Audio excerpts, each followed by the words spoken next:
La historia de hoy trata sobre una familia estadounidense de clase media que, desde fuera, parecía tenerlo todo. Un matrimonio que, 25 años después de haberse casado, seguía profundamente enamorado. Dos hijos inteligentes, exitosos y con un futuro brillante por delante. Pero en el año 2021, algo comenzó a ir terriblemente mal. No fue mala suerte.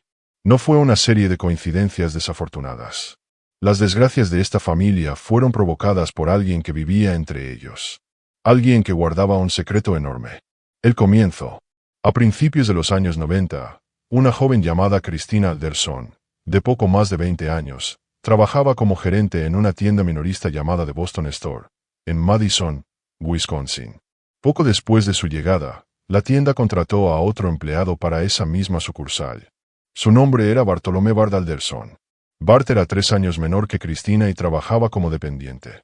No se conocían antes de compartir empleo, pero sus turnos coincidían con frecuencia, y con el tiempo comenzaron a hablar. Pronto descubrieron que tenían mucho en común. Ambos habían crecido en los alrededores de Madison. Ambos se habían graduado en la Universidad de Wisconsin-Madison. Y, curiosamente, ambos compartían una pasión poco común: el diseño y el cuidado del hogar. Christina había estudiado historia del arte y sentía una profunda fascinación por el diseño de interiores. Bart, por su parte, tenía una habilidad natural para arreglar prácticamente cualquier cosa con sus propias manos. Desde niño, sus proyectos favoritos habían sido las reparaciones del hogar, sin importar si eran simples o complejas. Para él, mantener una casa en perfecto estado era una fuente de orgullo. Con el paso del tiempo, aquella amistad laboral se transformó en una relación sentimental. En 1994, ambos dejaron la tienda, se casaron y se mudaron juntos a un pequeño apartamento en DeForest, Wisconsin, muy cerca de Madison. La familia perfecta. 2 años después, en 1996, nació su primer hijo, Miguel. Tras su nacimiento, Christina decidió quedarse en casa para criarlo, decisión que Bart apoyó plenamente. Bart consiguió un excelente empleo como contador, con un salario suficiente para mantener a toda la familia. 18 meses más tarde, nació su segundo y último hijo, Daniel. Algunos años después, con los ahorros acumulados, la familia pudo comprar su primera casa. Era una vivienda modesta, de 2 plantas, ubicada en un tranquilo pueblo llamado Windsor, Wisconsin. La casa era perfecta. Christina se dedicó por completo a diseñar cada espacio interior y a mantenerla impecable. Bart, por su parte, convirtió la vivienda en su proyecto personal, reparando y mejorando cada rincón. Pero no solo la casa hacía que aquel lugar se sintiera como un hogar definitivo. También eran los vecinos. Desde el primer momento, la familia se integró en la comunidad.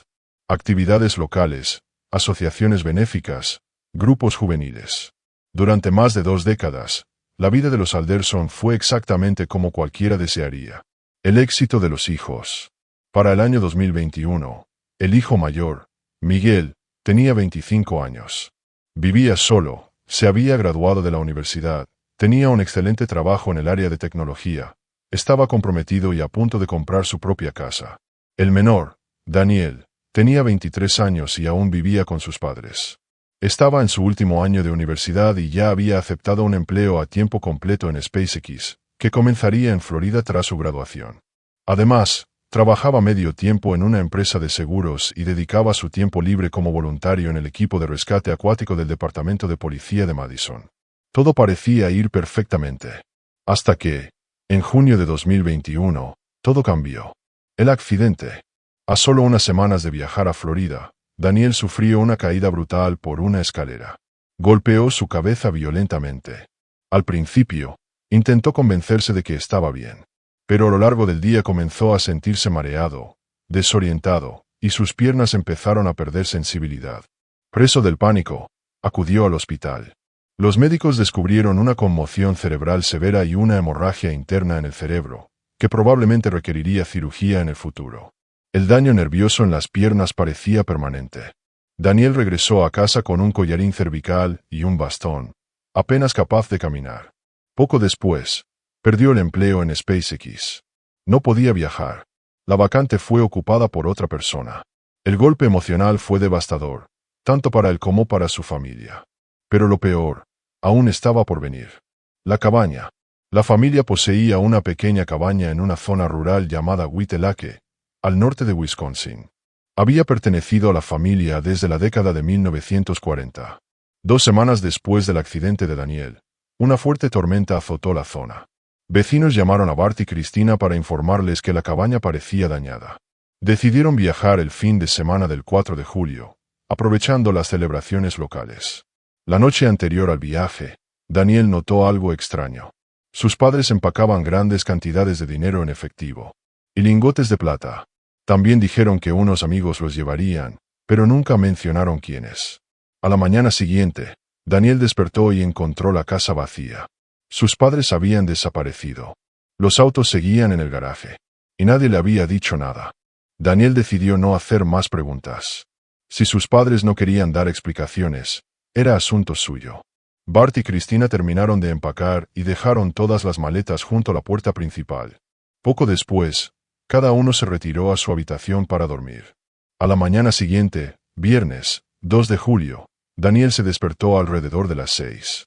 Con dificultad, comenzó a bajar las escaleras, convencido de que encontraría a sus padres desayunando y preparándose para el viaje.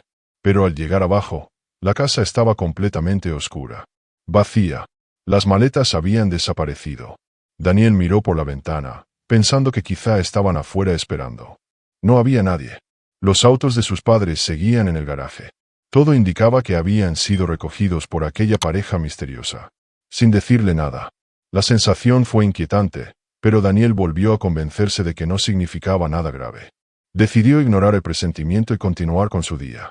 Como sus padres estarían fuera todo el fin de semana, llamó a su novia, Catalina, y le pidió que se quedara con él en la casa. Ella aceptó.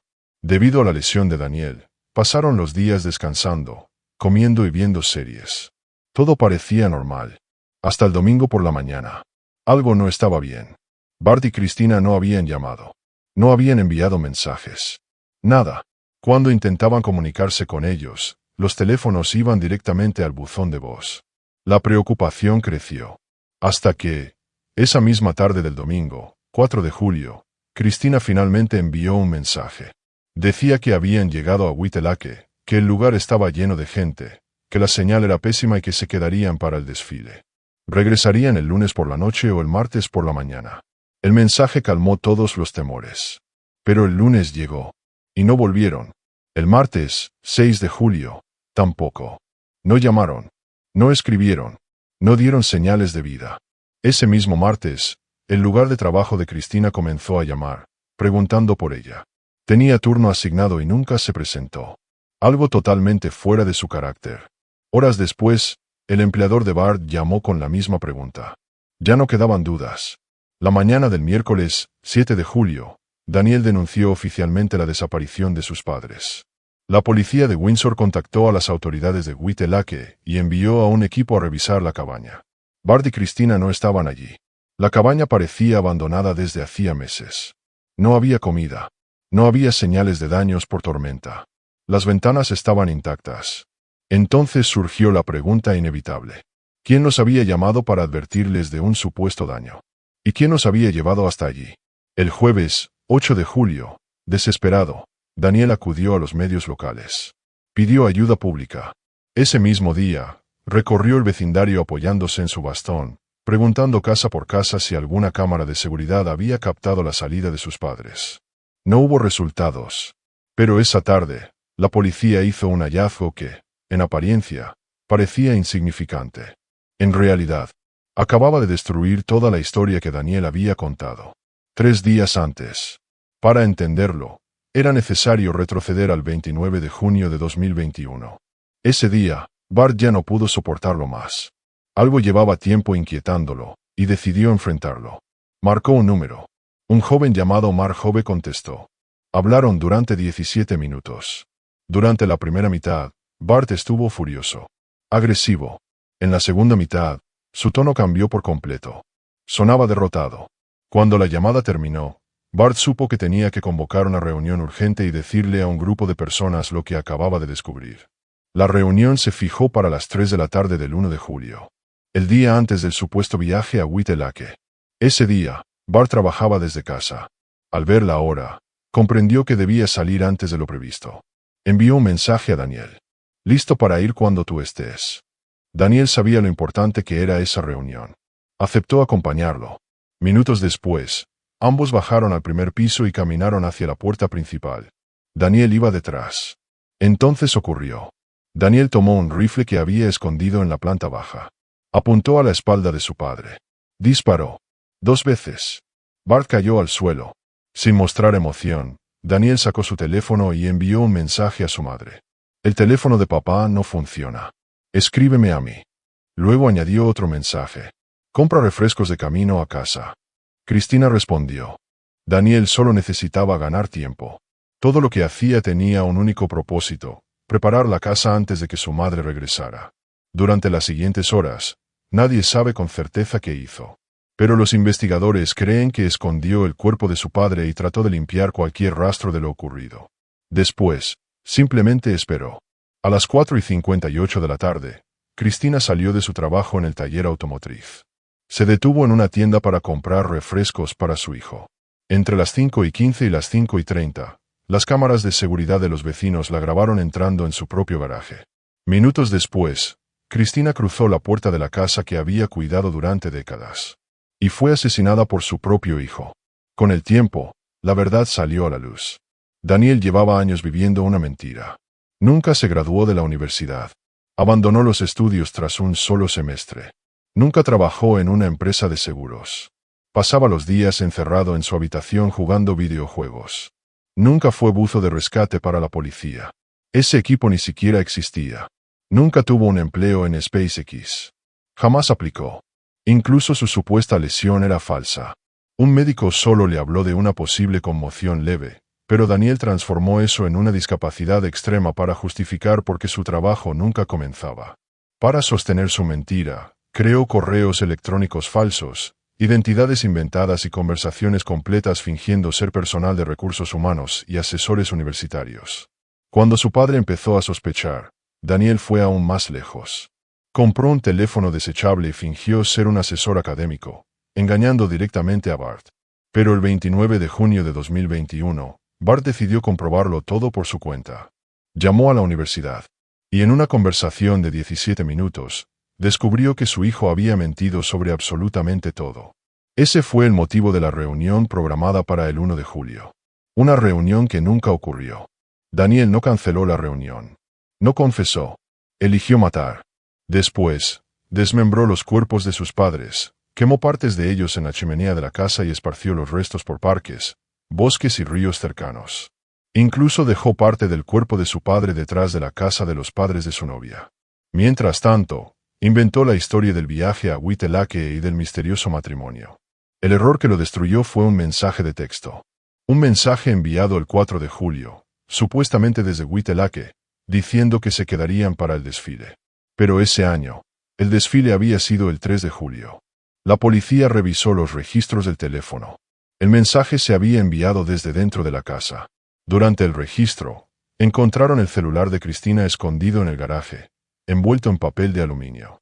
Daniel se había enviado el mensaje a sí mismo. Desde ese momento, todo se derrumbó. Las pruebas físicas, su comportamiento extraño, las contradicciones. Daniel fue declarado culpable. Condenado a cadena perpetua sin posibilidad de libertad condicional. Hasta hoy, nunca ha asumido responsabilidad por lo que hizo.